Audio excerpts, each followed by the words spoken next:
Okay. Oh, there we go. Oh, Hey, there we go. good morning. Good morning. How are you? I'm good. How are you this morning? I'm good. So it's funny because I'm Toya Algarin. I don't know if people know. I'm Toya Algarin. Yes, I'm on the board at PIP, and I'm a longtime old Gigi. yes, And ma'am. I'm out here fighting for children to get quality education, Yes. regardless of their zip code. So, Yes. Tefshir, when I called you, I was thinking, I was like, Tefshir, would you like to host with me on the Citizen Ed show? Oh, and 1 minute, I just want to big up to Citizen Ed. Let me just give that gratitude for him giving me the opportunity to be on the show. And yesterday, Raymond said that it was like driving a Cadillac, and he was the son asking to drive his Cadillac. Well, I'm the Auntie Gigi and Yes. Chris. I'm driving the Cadillac today. On the takeover. On the takeover. Citizen Exactly. takeover for today. So Tefshir and I actually worked together, and we're 50 Can Fellows. We're the Yeah, first original cast and crew or cohort. that's right. So That's right. Tefshir, how about you tell us about yourself?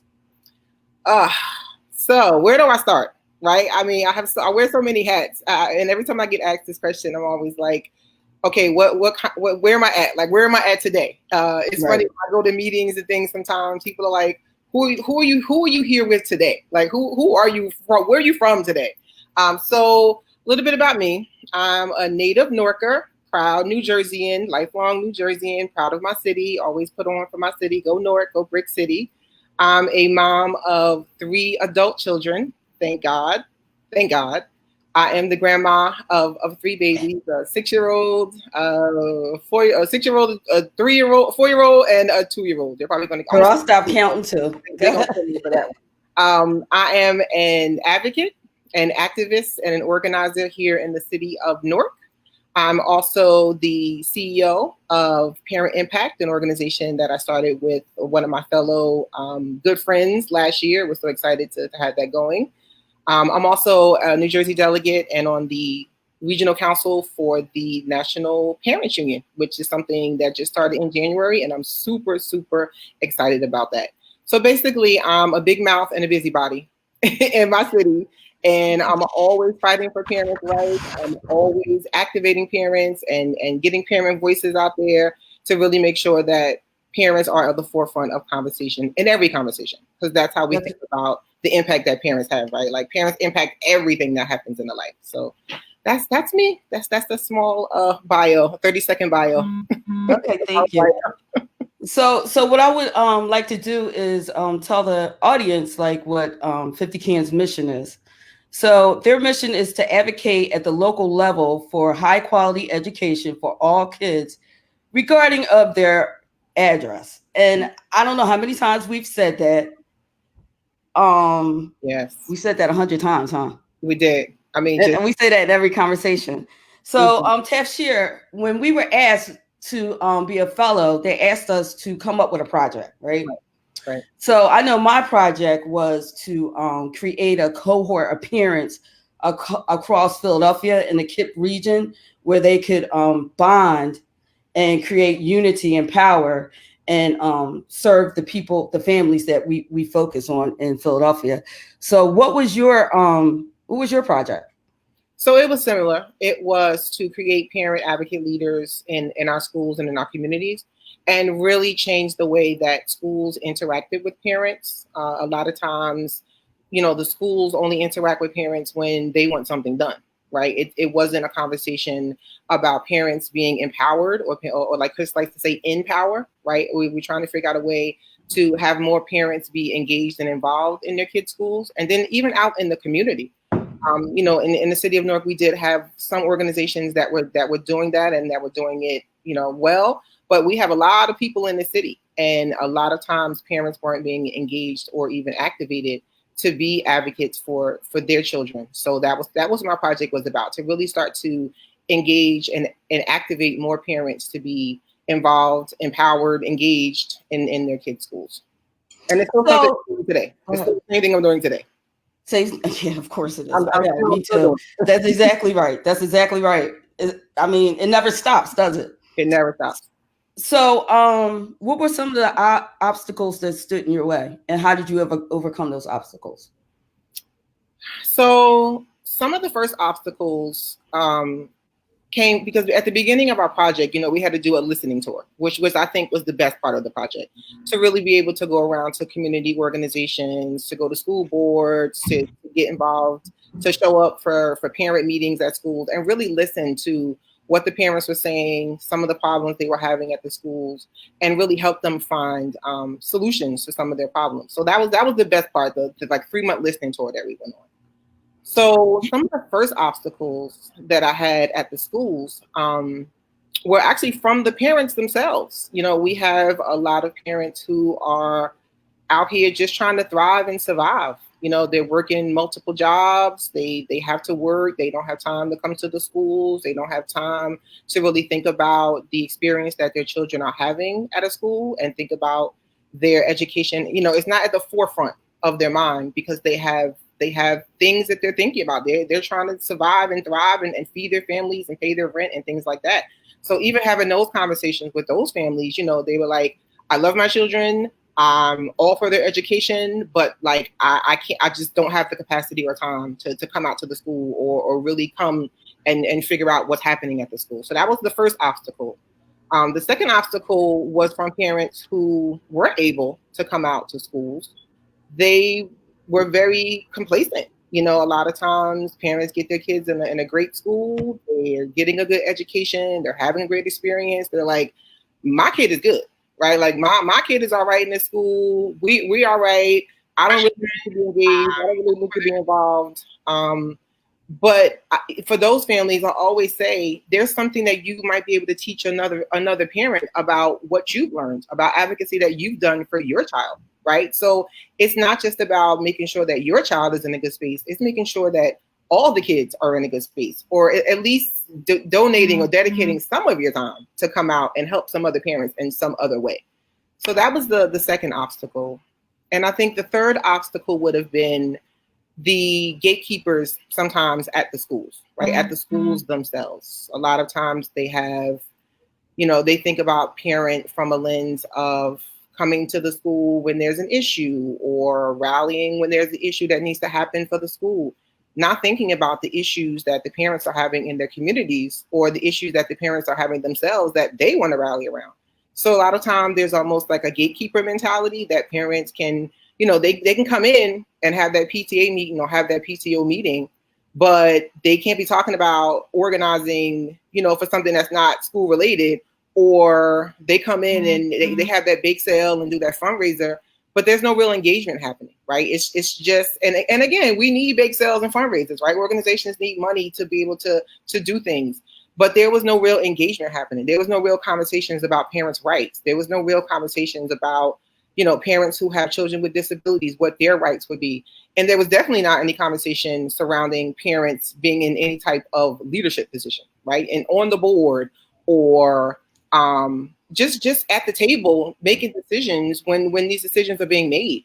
So those are the three obstacles that I think I faced even when I started this project, because I have been part of another organization in the city. I worked for Bayo part-time. So even me, myself, for our cohort, we talk a lot about this being a side hustle, right? Because a lot of us, we had full-time jobs.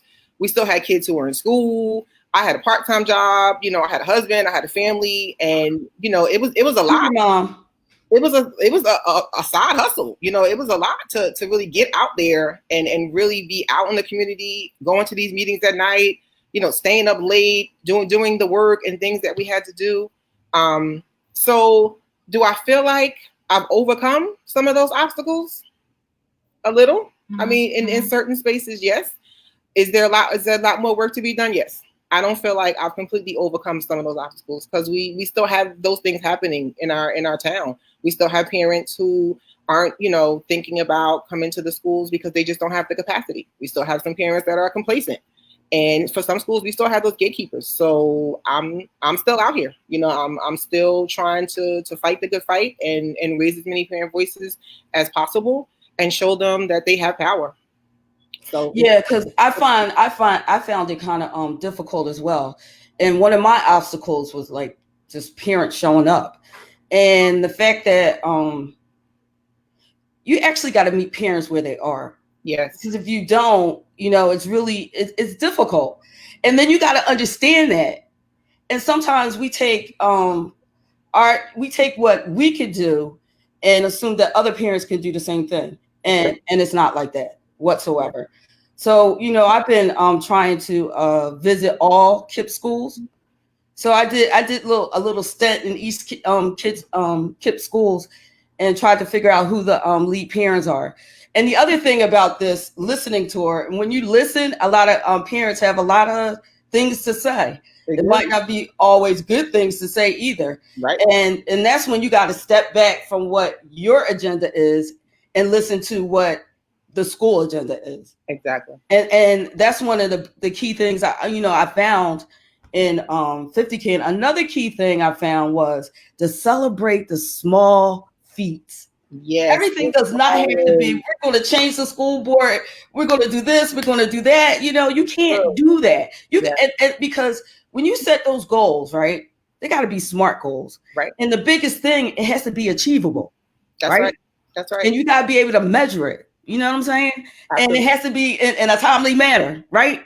So for me, sometimes just getting parents to the meeting was hard enough. Yeah. You know what I mean? And that wasn't achievable. And I had to remember that, because if you're a great organizer and you're a high achiever and you only got 5 people showing up, it could be really hard on you. Yeah. And it's like, am I doing this right? And you second guess yourself. You know what I'm saying? Yes. So that's the other reason why you need to meet parents where they are. Yeah. It's not because they don't like what you're doing. It's because you're not doing it in the time frame when they can do it. That's right. So that morning, that night, that phone call, that email, and I know you're a grandmom, so I'm gonna go out there and say this. Them youngest, they want to do the texting, they want to do the social media, which I don't have a problem with that. But at the same time, I can remember, and I hope nobody out there is listening, but I can remember being at work when it was dead, calling parents on the phone saying, hey, would you like to come to a meeting? We're doing this, blah, blah, blah, blah, blah. The other thing I found, pardon me. I was saying me too. Like my lunch, I would be in the break room or one in the conference room, calling parents, setting up meetings. The minute I got off work, I wouldn't even come home sometimes. I would get off work at 4:00 and go straight to a meeting or go straight to a family's house or, and be there till 8, 9 o'clock. Sometimes not even cooking dinner, which my husband was a fan of, but he knew my mission. He knows my mission. So he's very supportive that way. Thanks, babe. It's funny because I would take my son, who was another KIPP star. I would use him like here's my son, So yeah, I've been around KIPP for a minute, but so what were some of your learnings?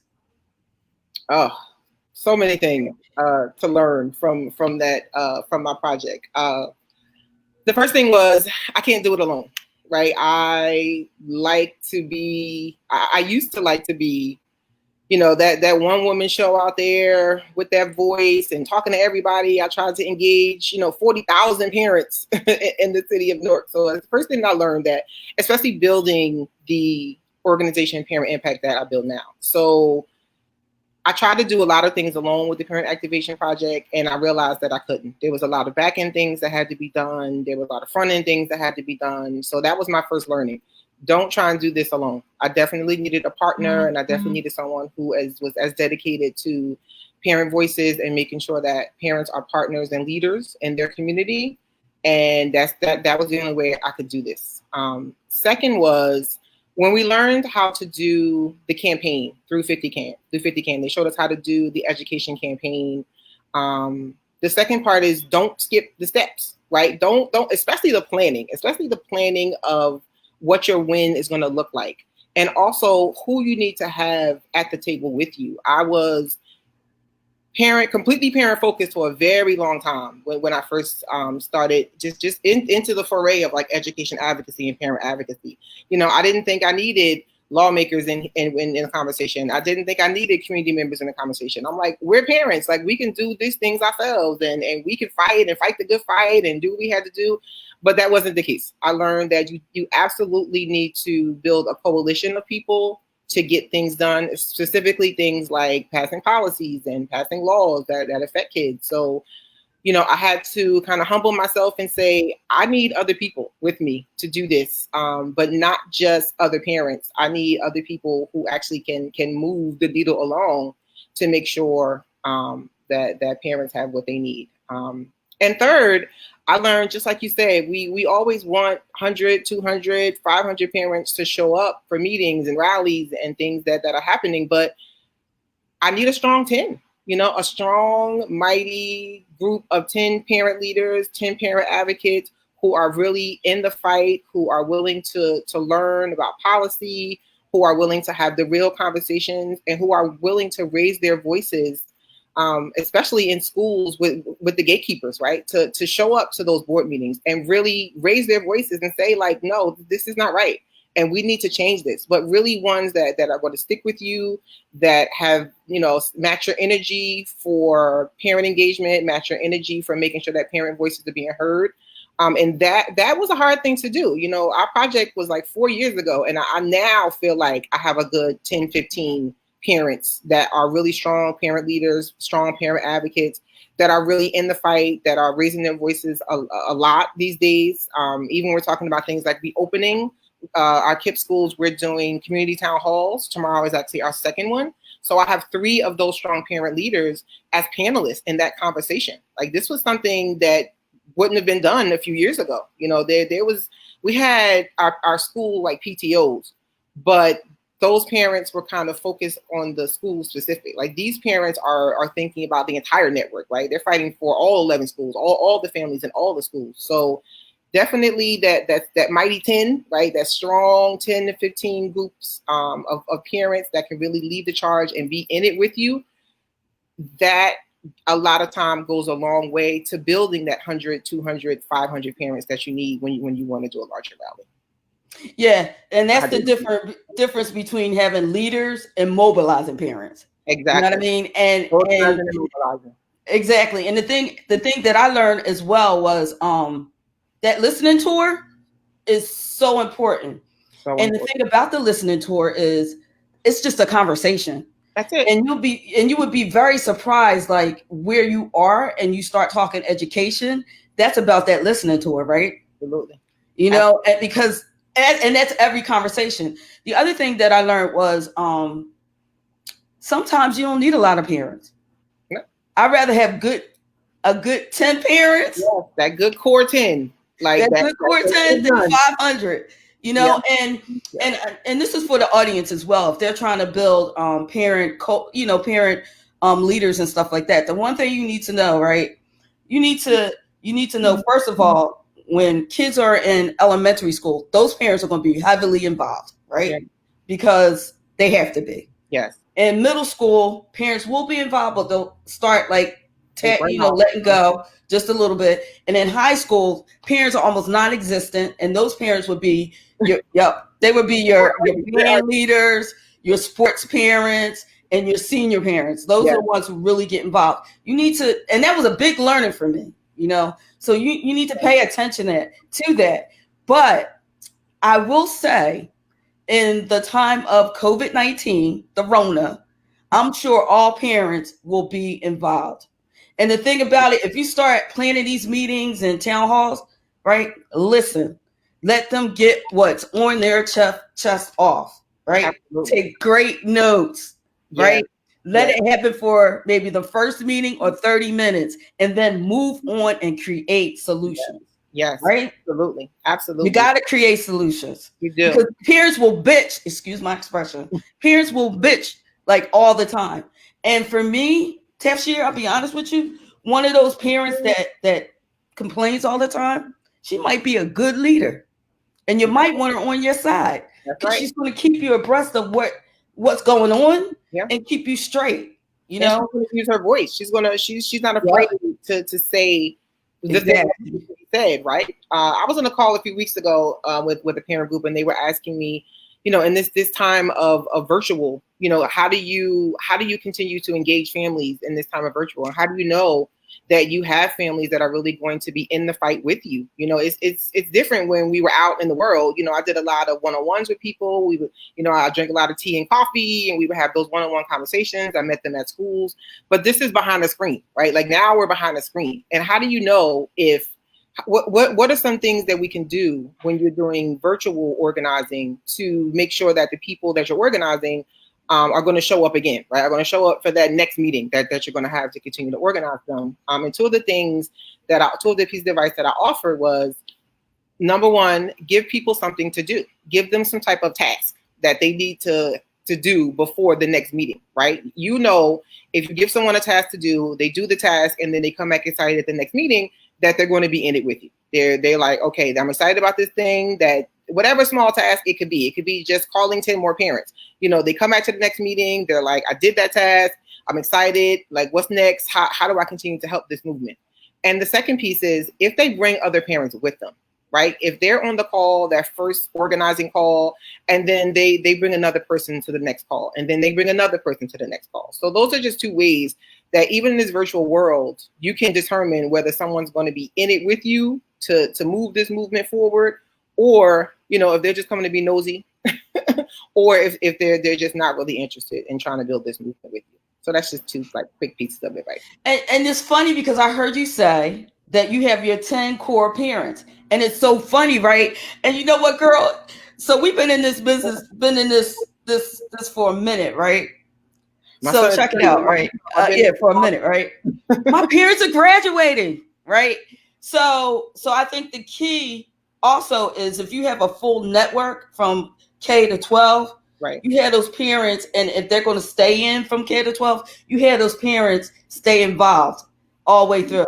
So once the elementary moves to middle school, take those parents with you. Middle school goes to high school, take them with you. You know what I'm saying?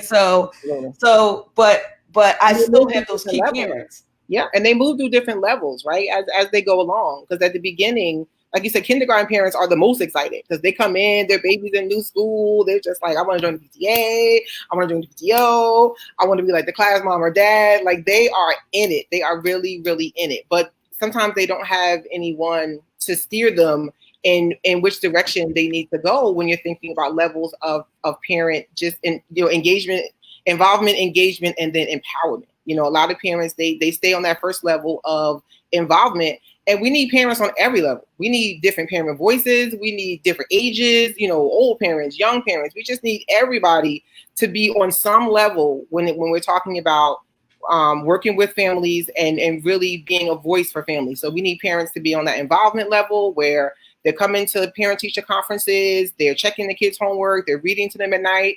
We need parents to be on that engagement level where they're being on the executive teams of PTAs, they're starting PTAs, they're the class mom, they're the class dad, they're helping out in the office. And then we especially need parents on that empowerment level, right? We need them to be on school boards. We need them to run for office. We need them to be in the room when those conversations are being made and those decisions are being made, and not just be there, not just have a seat, but have a decision-making ability. So we need to, I always try to groom everybody to be in that empowerment level, right? And I know it's not always, everybody doesn't always want to be there, but like that's a lot of my focus to make sure that parents are really creating that opportunity, and we're providing that opportunity for parents where they can be partners and leaders within their schools and community, because we need to have our voices everywhere. We need to be in the middle of everything. It's funny what you say, because Dr. Fuller always talks about when you get invited in the room, make sure you open your mouth. And it's so funny because I've been on this board for 6 years, right? And this past year, girl, my mouth has been like, blah, blah, blah, blah, blah, blah. But they invited me back. I don't know if I'm coming back next year. No, I'm just kidding. But yeah, my voice is and that's why, like on our fan page, our 8 Black Hand fan page, I always put the same statement, like with Kip, and everybody's got their view of Kip. And I'm like, look, I know what they did for me.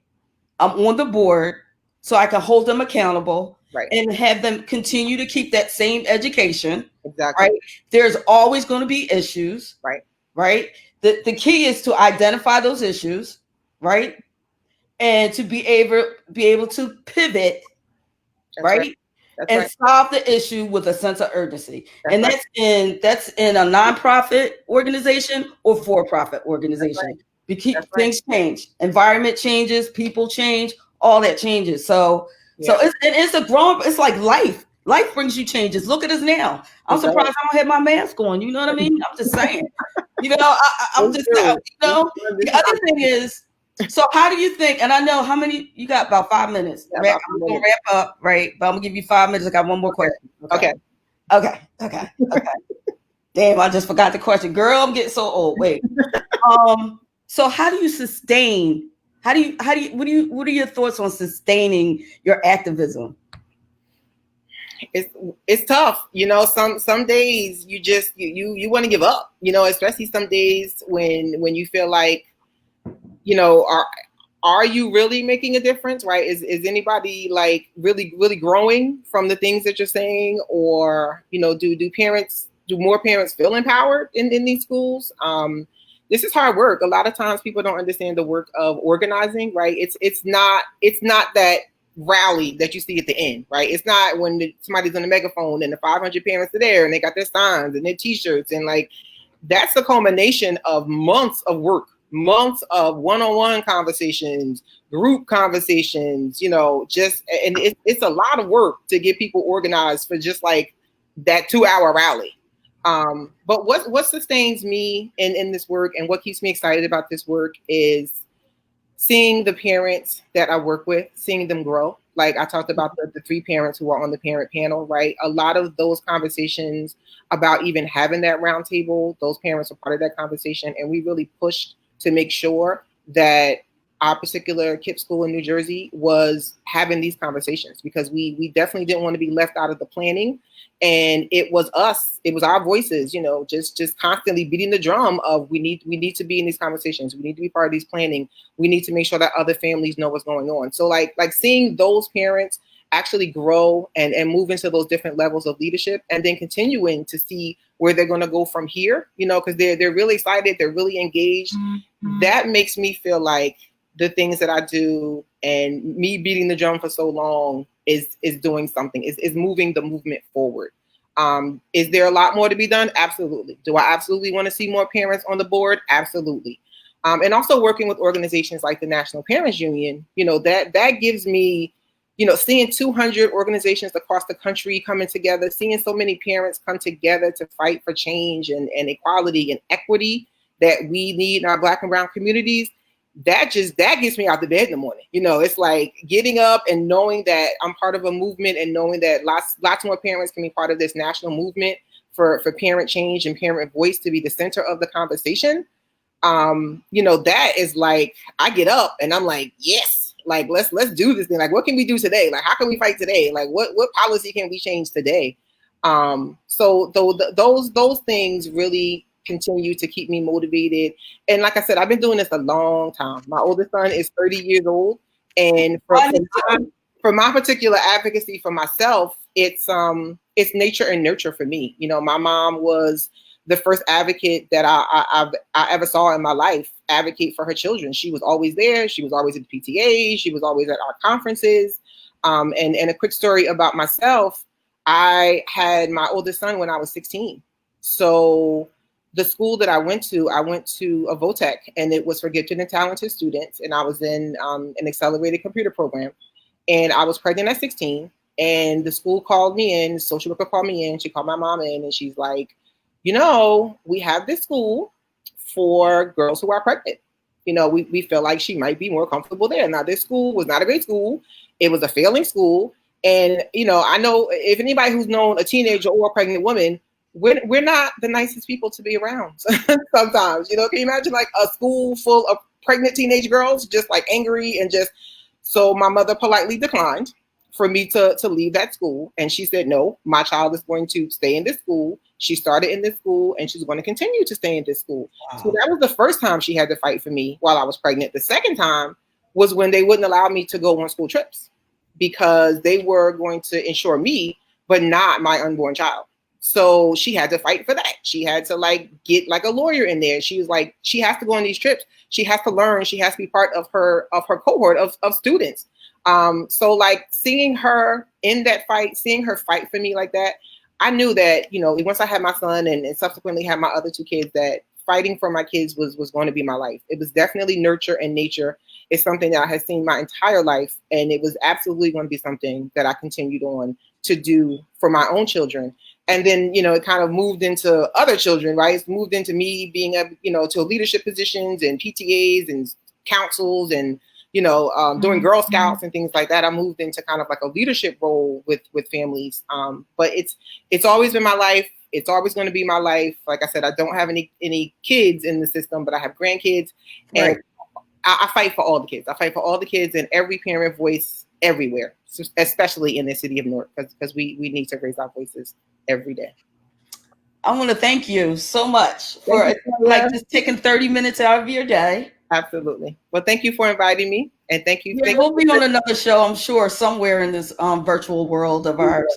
We will. We got to keep these conversations going wherever we can. Wherever people listening, we got to talk and get our messages out there. All right. Keep fighting, girl. Good luck at the Good luck at I'm going to be next. The New Jersey State Board of Education meeting is happening for all my New Jersey people. It's happening right now. Go online. I'm going to go on there now. I'm going to listen and make sure you get out there. And I like building a better advocacy movement one person at a time. All it takes is the one person as a catalyst and your strong group of 10, and you can change the world. Yep. Have a good day. Thanks again, Toya. Thank you so much. Okay, guys, so we're on our next contestant. No, I'm just kidding. Hello, Christina. How are you today? I'm good. How you doing? It's 7:30 West Coast time.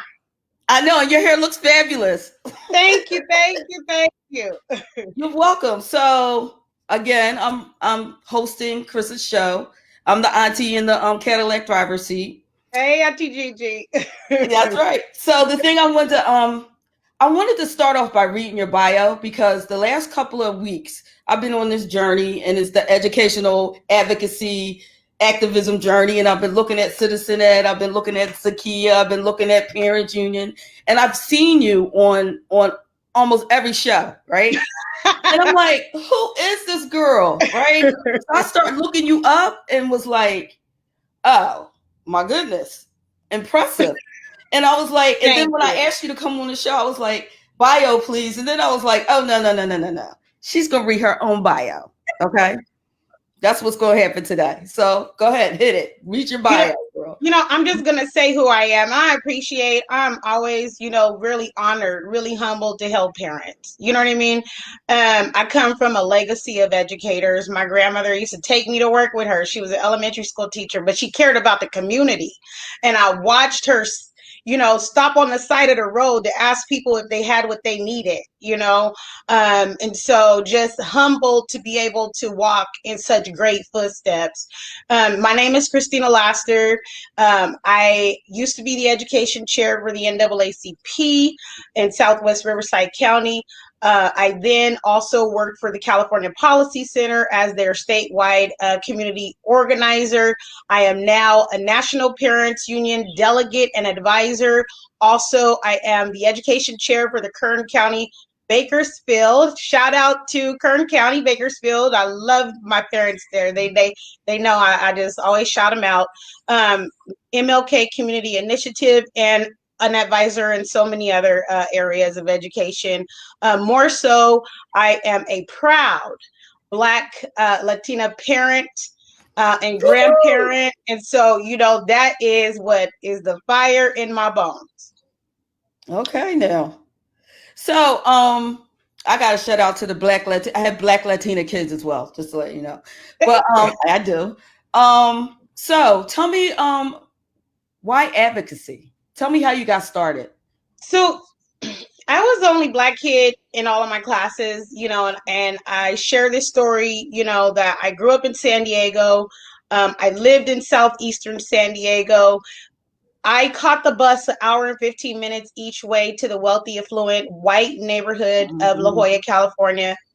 I was the only Black child in all of my classes throughout until I really got to high school and came back into the inner city for high school.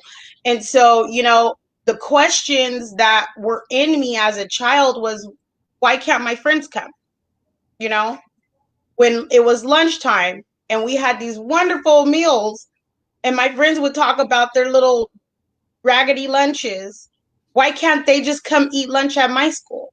I remember I won a statewide competition and I got to spend the night at the Reuben H. Fleet Theater.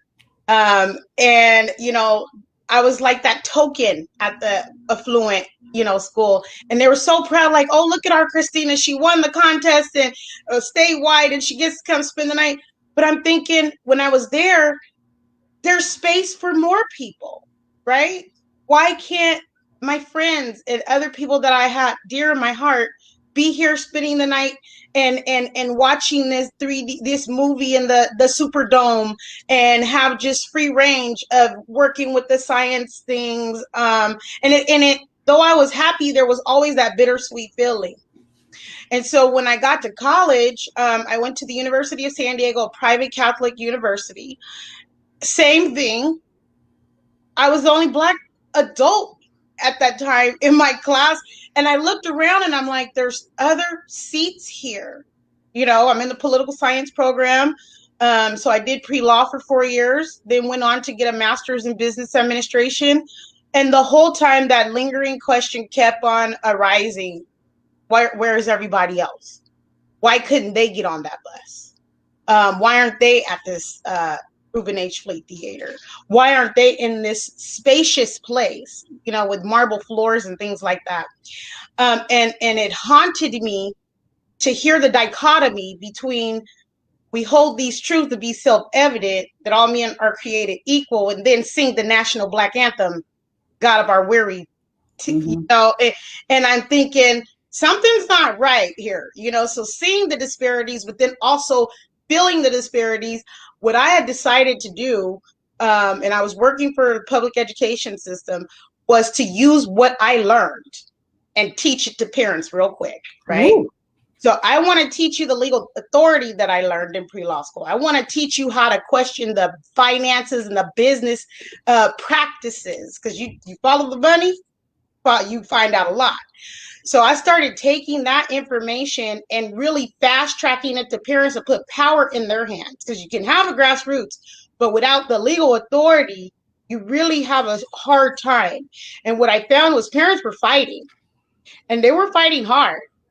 But without those certain things, they were really just fighting hard and not really getting far. Mm-hmm. And the pattern just kept repeating. Why is this cyclical thing keep happening? I have 2 adult children, and then I have 2 younger children and 3 grandchildren. I'm a proud grandma.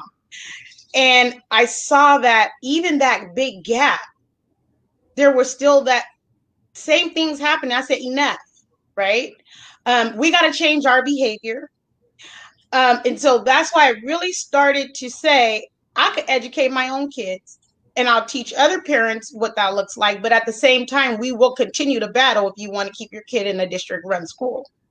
Wow. So that's, in a nutshell, why I ended up where I'm at today. So that's something to think about, because we can, as parents, be chasing our tails, right? And that's when the goals that we set they're not achievable. But what you bring to the table is that legal background. And that's the fiscal. Good. Right. No. So what kind of obstacles did stood in your way while you were fighting for our rights? The biggest obstacle that stands in my way is the narratives that are created, and the fact that the parents, the parent leaders, and the communities believe them, right? And so there's these narratives that are created around parent involvement. And so I started to really debunk that. What do you mean parent involvement? And what exactly does it mean when you say the Black parents aren't involved? And I need you to specify and give me a metric for what that looks like. Are you talking one parent, two parents, because I'm involved and I represent all of the Black kids you're talking about, right? And if in California, because our Black communities are so spread out, it's not one dominant Black community. If my child is only 1 or 2% of your school and they have siblings, what do you expect for involvement? And the second thing I started to really battle was the narrative around equity. Okay, you have all these equity projects, but no measurable outcomes.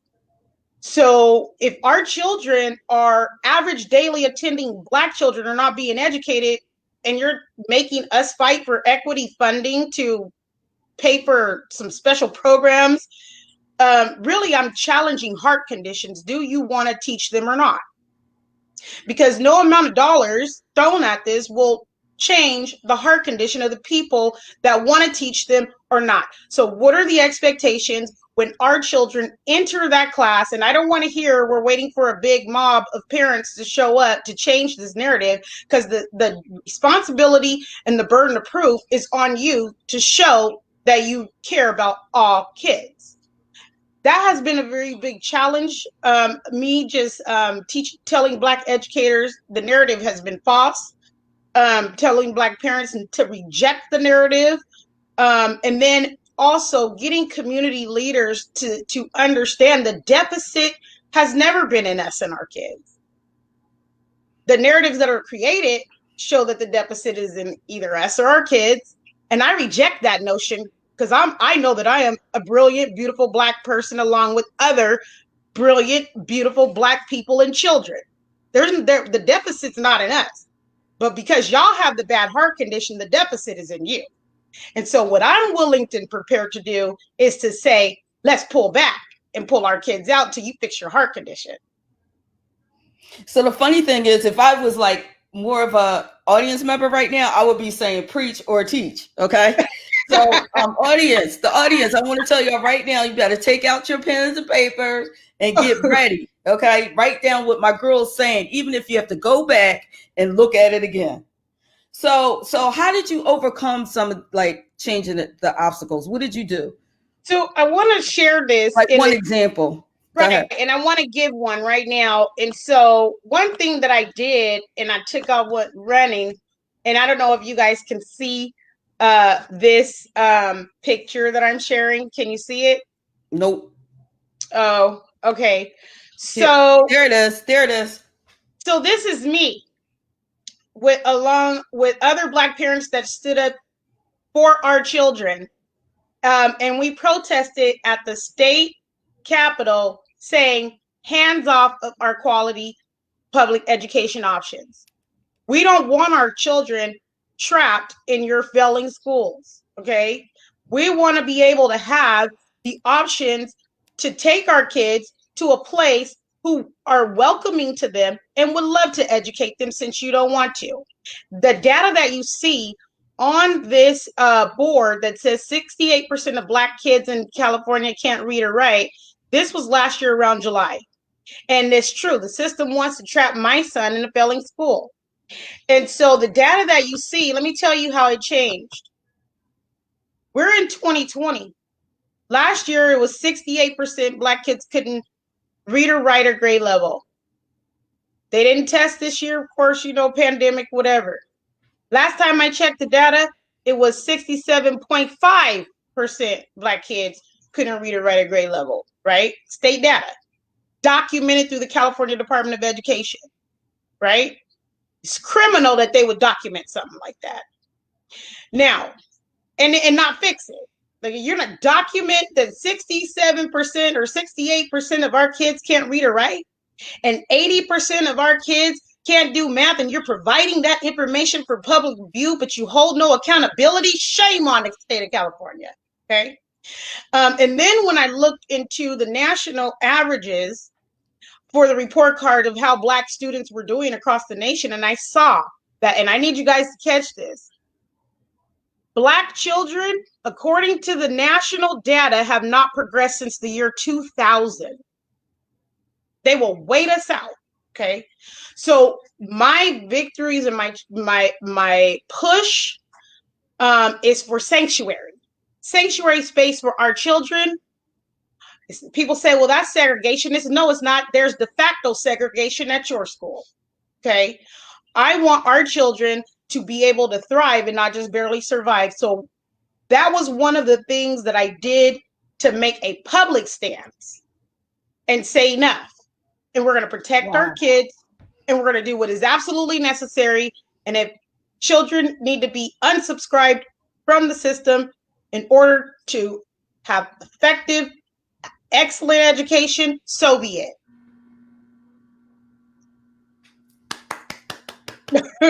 No, I'm clapping. That was fabulous. Right. Wow. Right. So I know, okay, so I've been doing the work as well, not as extensive as you, but I've been doing the work, and I've been doing it for, my kids are 30. My oldest is 30. My youngest is 21. I got grandbabies, right? And in doing this work, I feel like I got really tired, you know, because it was overcoming for me, and I had trauma as well. So what I did was so for me, what brings me joy is crocheting. Yes. So what I did, right, and you know Sharif El-Mekki, right? Yes, so I went to him one day and I was like, hey, Sharif, what do you think about creating a space for children where they can relax, a safe space where they can relax, and I teach them how to crochet. So I did that at Sharif's school for like a year, and then I did it at 2 different schools. Girl, I was busy going back and forth from school to school. But at the same time, I felt like I was still in the activism arena. It sustained me and it brought me joy, you know, so that I could continue to do this work. So what do you do to bring joy to yourself doing this work? Like, so you're not so angry and it doesn't get the best. And you know, and I tell people all the time, I'm not angry, but I am righteously indignant. Okay. There you go. And so what I do is just continue to help people. But I listen to, and my sister Isis is going to laugh when I say this because she had me on her show and I couldn't name no songs. I do. I listen to Beethoven. I listen to classical music. I listen to gospel music. And I write. And I just write about a solution or write about, you know, how can, you know, we really change this? And I'm not just talking about for today, because me and you could be gone in 10 or 20 years. We don't know, but we had to leave something for the children, right? And so through my writings, I declare independence over our children.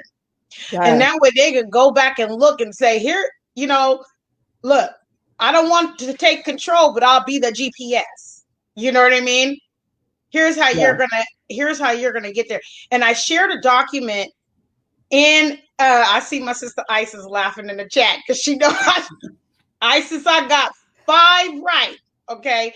And so anyway, I shared a document which is a policy statement that the American Academy of Pediatrics came out with in 2019. And I would love for everyone to look that up and really, really, really read through it. It talks about the impact of racism on child and adolescent health. Okay. So aside from us having calming techniques and being able to self-regulate and things like that, like you talk about, you know, crocheting and teaching children that is beautiful. Because if you read this document, you'll know they need so much more than that. And if the whole, you know, pediatric field utilize this policy statement to say, we have to change our infrastructure because we see these acute health issues in the children. And not only the children that experience the racism, but the children that are watching. They're traumatized too. And so I had to share that because we really do need to have some way to protect our children's hearts, protect our hearts and minds as we continue to battle. I remember, and everybody that know me know I got a Sunday school story, okay? I remember Nehemiah building the wall. And when the enemy came upon him, Sanballat, Tobiah, and Geshem kept messing with him, he told the people, pick up a tool and a weapon, okay? Right. We have to, in this day, pick up a tool and a weapon. Okay. You know, you're so right, because I'm just sitting here thinking about like what I did with the crochet after school program at Chris's. I'm not Chris's. I'm sorry, Chris, but at Sharif's school. Mm-hmm. Sharif school, yeah. So what happened was we ended up combining 3 different groups together. And it was me, the OG, right? I'm teaching them crochet, and then I had my girlfriend Nikki, who taught them how to make jewelry, like African jewelry and stuff like that. And then we had Chris talking about we were doing like mindfulness, Black consciousness in the class. Mm-hmm. We were listening to jazz, and it was incredible how these children stayed until 6:30 at night. Mm-hmm. Right? Listening to jazz, talking about all kinds of things. And then when every other club was over, they would run down to our club because they wanted to seek that knowledge. They wanted to, and they could say whatever, not almost whatever, because I was the OG and but we did listen to a bit of their music and a bit of my music, which was great. And it's funny, like I see my daughter, who is like you, and she went to like a predominantly white school, high school, right? And she's Spanish and Black, and she really didn't know Spanish as much as she should have been to look Spanish. So I'm just saying, I mean, she was, discriminated against because she wasn't Black enough, and she wasn't Spanish enough, and she wasn't white, and now she has like 3 kids who are very fair. And during coronavirus, she went to look for coloring books, right? Couldn't find any coloring books for children of color. So what she did was she made her own. That's right.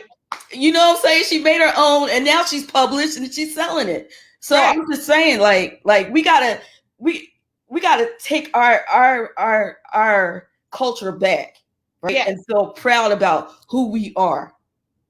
So, and I feel like me, I know I'm a bit older than you, but me as an old head is my responsibility to pass me on. I'm gonna pass me on, right, to these youngins out here, and then I'm gonna move out the way. Like Tanisha Peoples, Tanisha, she went out. She's been doing so much. She got me riled up again. Just to go out there and fight. I know, Tanisha. Man, I was watching. I was like, "Dang, girl!" She was out protesting. Girl, I snuck out to a protest. I snuck out to the protest in Philly about virtual internet for everyone. I mean, for broadband for everyone. But yeah. So we have about. Go ahead. I gotta validate what you're saying, and this is a whole nother show talking about that Black Latino experience. Yeah. You're not Black enough. You're not Latina enough. Trust me, I get it. People always would say to me, "What is your mom?" Well, is it okay that my grandpa is from South America? And so having to even explain that's a whole nother show. Just the colorism and the shade divisions. It happened in the South. I used to visit New Orleans as a child, and it's in shades. Like you Creole or what you just it's a whole nother show. But I want to validate that, and so her creating her own space is her showing her identity and how she identifies, and that's fine, because if you don't know who you are, somebody else will dictate that to you. Yep. And their dictation is not going to be who you were created to be. And so shout out to her for that. I do, though, have to say this before we end. Yes. We have to collectively change our mentality. Okay. Right now is the opportunity to marshal it and seize a new era. We have to be willing to say, if you guys aren't going to change, we're going to change. And I'm not going to send my kid back to your school. I'll create my own space or go to a space that's already created. I've been telling parents all the time, you're battling the same thing your grandma did, your auntie did. What can you do to change what is going on right now? Right now is an opportunity to change our norms and our status quo in our homes. Now, I know everyone is not going to say they want to homeschool. I get it. But there is something tribally that could be done, community that can be done. in order to protect our children. So we have to shift our mentality to protect our children. And you can't continue to complain about what the district is or government run schools are or are not doing and still sign your kids up there because they're getting the dollars and it doesn't show any authority. It just shows that whatever they do can trickle down if they want it to or not. Right. And so I really, really just wanted to say that we have to begin to choose and fight for quality options. Don't fight against your advocates because they fight for you.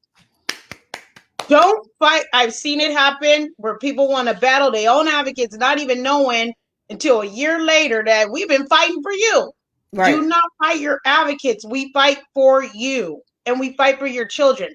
Every generation should be doing better than the last. And if we're here in 2020, cannot miss this opportunity to seize and marshal in a new era for future generations. One other thing. Go ahead. Don't fight, and I'm sorry. Go ahead, girl. Go ahead. One other thing I gotta say, stop with the people that are fighting against school choice, saying school choice is the white choice. Knock it off. Okay, because you're fighting the very mechanism that we could utilize to create our own schools. Say it again. Stop fighting against school choice, saying that it's not a black choice. What does that mean, right? Right. It's a white woman's choice. You're fighting the very mechanism that we can utilize to create our own schools. I am so sure that Mary McLeod Bethune didn't say, I hate school choice. And she created schools. My dear friend, Dr. Fortune, who was on yesterday, got schools, right? Now, if we fight against school choice, we fighting against her, who in her schools are designed to bridge the achievement gap, and she does it and proves it. You take that fight and fight against the government-run schools, okay? That's right. That's where you take that energy to. And so that's all I have to say. I just had to give my Sunday school lesson today. Oh, that's okay, girl. That's why you're here. That's why I chose you, because I know you're gonna have something to say. And I mean, I think that, I agree with you 100% because it's my child, my choice.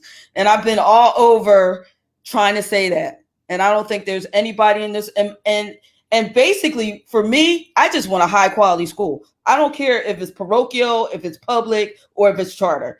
Charter schools just happen to take care of me in the long run with my 3 children. So, well, I guess that's the end of our show.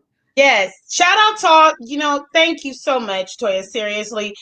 And I want to just give a shout out and a thanks and a huge appreciation and honor to all of the mothers, grandmothers, fathers, grandfathers, aunties, uncles, abuelita, abuelo, tia, tío, whoever you are, primo and primas, okay, too, who help families every day, because without you, we couldn't do this by ourselves, especially single parents.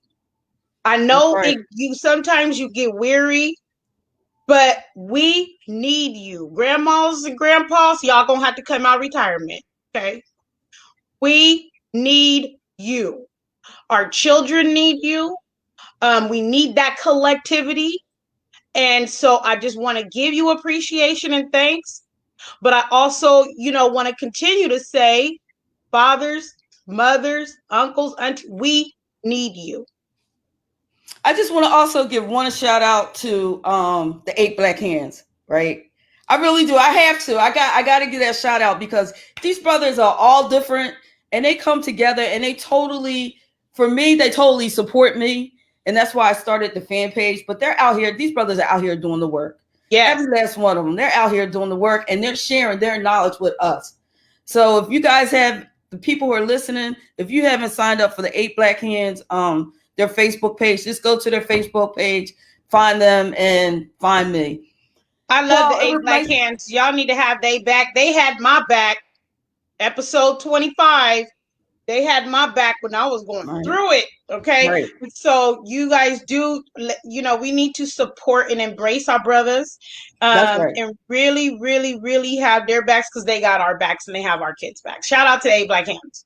That's right. And if you guys need us to come in as the GGs, we come to get them. We got your back. And I'll bring the heat with me. California wildfire. I'm just saying. Goodbye, guys. Thank Have you. a great day. Have a great day.